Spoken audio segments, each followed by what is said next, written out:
Hey there guys, Spexxy here, welcoming you back yet again for another piping hot slice of video game history. And in today's video, I am going to be taking a look at a subgenre of video games known as the side-scrolling beat-em-up. Not to be confused with any other kind of beat-em-up, side-scrollers do exactly as the name suggests. They scroll sideways. So what exactly is a beat-em-up? Well, a beat-em-up is a genre of game which finds the player having to take on multiple opponents, either one at a time or simultaneously. The fighting is done primarily in hand-to-hand combat, although in many examples some weapons can often be found and utilised too. Before the side-scroller there were single-screen and multi-screen beat-em-ups, both of which were a natural progression from the very early fighting games. So let's go back for a moment then to the very first recorded fighting game of all time, released by a company that I'm sure you will have heard of, Sega. The game? Heavyweight Champ. No, not the 1987 game of the same name, also by Sega. This one was released in 1976. That's right, the fighting game genre began as far back as the 70s. Now admittedly the graphics were a little dodgy and only in monochrome, but compared with other titles at the time, you can see how this would definitely have been truly revolutionary back then. Not only that, but Sega also made an attempt at an early form of motion control, with the players controlling their boxers using hand grips which represented boxing gloves and were attached to each side of the cabinet's control panel. And it all looked pretty damn amazing if you ask me. Sadly, however, there's not a single working machine thought to be in existence, and although rebuilds and hobby projects would be possible in theory, there is no found working motherboard either, so therefore not even a working ROM exists to emulate this game with, making a rebuild a pointless exercise. The last cabinet to be seen in the wild was in 2018, apparently as part of an auction lot in Tokyo. However, due to its obvious state of disrepair as you can see in this photo here, we can only assume this machine to be in a non-working order, which is such a damn shame. Following this, several attempts at fighting games were created for the home computers and consoles of the time, including the originally titled Boxing for the Atari 2600, the not so originally titled Boxing for the Intellivision, both released in 1980, and Rocky Super Action Boxing for the ColecoVision in 1983. But during the same time, and much more importantly possibly, in 1982 the first ever martial arts video game was released, Karate for the Atari 2600. Now admittedly the poses and movements of the player characters are a little off to say the least, as you can clearly see here, but you can definitely tell what they were going for, and considering the hardware limitations, it was a pretty good attempt. It is at this time that the video game family tree splits off, with one branch continuing for the fighting games with the likes of Tecno's Karate Champ and Konami's Kung Fu, leading on way down the line to the Street Fighters, Mortal Kombats and Tekkens that we know and love today, and another branch for the beat-em-ups, which is what we want to talk about today. So I want to take you back to 1983 and the release of a little known game for the Commodore 64 entitled The Attack of the Phantom Karate Devils by Phantom Software. Never heard of it? Well, that wouldn't be entirely surprising, as this game was never going to win any prizes for its gameplay and isn't exactly pretty in the looks department either.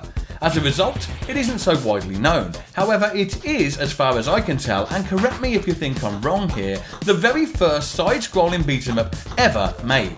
Now, as I said, graphically it's a dreadful mess of pixels for the most part, and a far cry from the beat-em-ups that we're used to today, but the main character sprite is actually quite well defined, and the moves and animation are considerably better than any fighting game preceding it. It's a shame that the enemy sprites are not varied and quite basic, but everything has to start somewhere, doesn't it? The screen definitely scrolls. As you reach the end of it, the next screen scrolls on to meet you, and although this is not particularly a smooth transition, I'd certainly say that it counts. There are enemies to beat up in the form of ninjas, well, a ninja head at least and a couple of hands. Oh, ninjas, those sneaky stealthy little buggers. Now this game is not so fondly remembered, and quite frankly I can see why, but it was undoubtedly the beginning of a whole new gaming genre. So, the very next year, and it's hard not to see some comparisons here, IREM released another side-scrolling beat-em-up, and this one would definitely get more attention.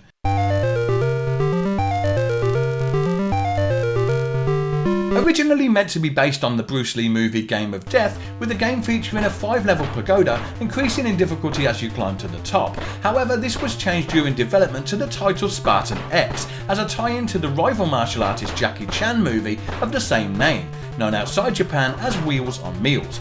The game itself had no bearing on the actual movie plot, with only the main character and his girlfriend's name being used. However, this allowed IREM to avoid licensing fees by exporting the game under a different name, and one that you will likely be way more familiar with: Kung Fu Master. The screen scrolls in from both directions, changing with each level as you climb. Enemies come at you from both sides, and quick reflexes are required to dispatch of them with high and low attacks. Some enemies even throw knives at you, which was groundbreaking. Oh, wait, no it wasn't. And every level ends with a boss fight, who attacks you using a unique weapon and fighting style. So Kung Fu Master is often referred to as the very first beat 'em up, a claim which I would strongly disagree with. However, it definitely was the first arcade side-scrolling beat 'em up, and IREM certainly did a much better job with the visuals than Phantom did with Attack of the Phantom Karate Devils, and the sound and music are also pretty damn good too, and memorable to this day. So it's easy to see why Kung Fu Master became such a massive hit in the arcades back in the day, with kids lining up, eager to part with pockets full of shiny coins just to have a shot at becoming a true Kung Fu Master.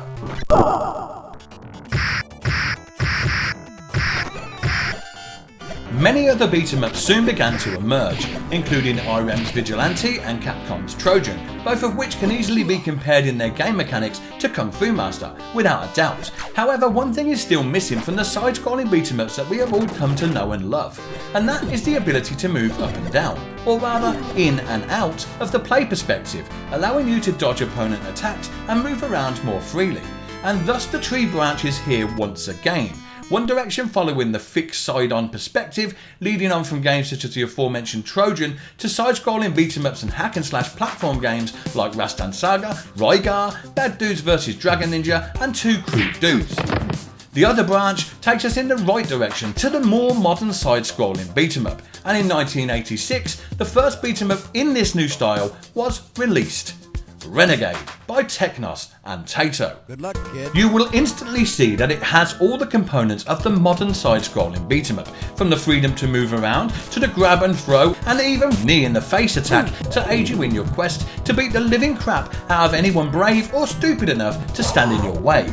Renegade is often overlooked, with many quoting Double Dragon as being the first modern side-scrolling beat-em-up, but that wouldn't be released for yet another year, although it was by the same development and publishing team of Technos and Taito. It is at this point that the genre really took off, and the computer and consoles got in on the action too. Mostly this was with ports of the already popular arcade hits of the time, but also with a few home exclusives. In the interest of time here, I really want to stick mostly to the arcade games for this video. However, here are a few notable mentions from the home computer console market before we move on.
we head on back into the sweat-scented, sticky-carpeted arcades, where there were still many different companies making beat-em-ups of their own. We saw the likes of Alien Storm by Sega in 1990, Spider-Man the video game also by Sega, and Captain America and the Avengers by Data East, both released in 1991, Arabian Magic by Taito and Undercover Cops by IREM in 92.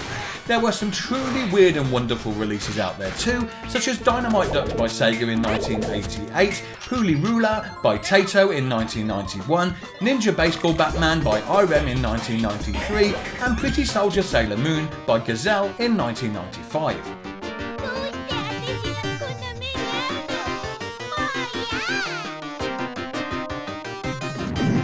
Even SNK had a few goes at it themselves on the Neo Geo with Burning Fight and Sengoku in 1991 and Sengoku 2 in 1993. But amidst all of this, two rival companies were battling it out, smacking each other around the face with chains and pipes and anything else that they could find to be crowned the one true king of the beat-em-up. Capcom vs. Konami. Now it's hard to say if either of them ever truly won the title, as many people have fond memories of games from both sides, and there are valid arguments on each side of the fence too. But I think it's fair to say that some of the very best examples of the side-scrolling beat-em-up ever to be created were released by one of these two companies.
Pizza time!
No problem. Now, personally, my favourite side-scroller of all time, simply down to the nostalgia and the great memories attached to playing it in my local arcade, is Teenage Mutant Ninja Turtles by Konami. But if I'm being honest to myself, the better selection overall for me would be from Capcom. In any case, I love a good old beat 'em up and could easily find time to play any number of those mentioned in today's video, simply to while away a few hours. If there is any game missing here that you would have liked to have seen me mention, or you'd like to see any of these mentioned in a little bit more detail, then please let me know in the comment section below and I'll see what I can do. I hope that you've enjoyed this little trip down Beat 'em Up Street as much as I did. Don't forget, if you'd like to show a little extra support for either of my channels, you can do so by becoming a patron. Even for as little as $1 a month, you can help the channels to grow and flourish and gain my eternal gratitude. Or maybe you'd just like to buy me a coffee on my Ko-fi page. Details on both of these can be found in the description below. But don't worry if you can do neither of these things, your views alone are amazing stuff, and I'd like to thank each and every one of you for watching my content and showing me your love and support. I just hope that you continue to like what I create. So if you did enjoy today's video, then why not spank the hell out of that thumbs up button, and don't forget to subscribe for more retro goodness. I've been Spexxy, you've been unbeatable, and I look forward to looking backwards with you again in the next episode. See you soon. Bye for now.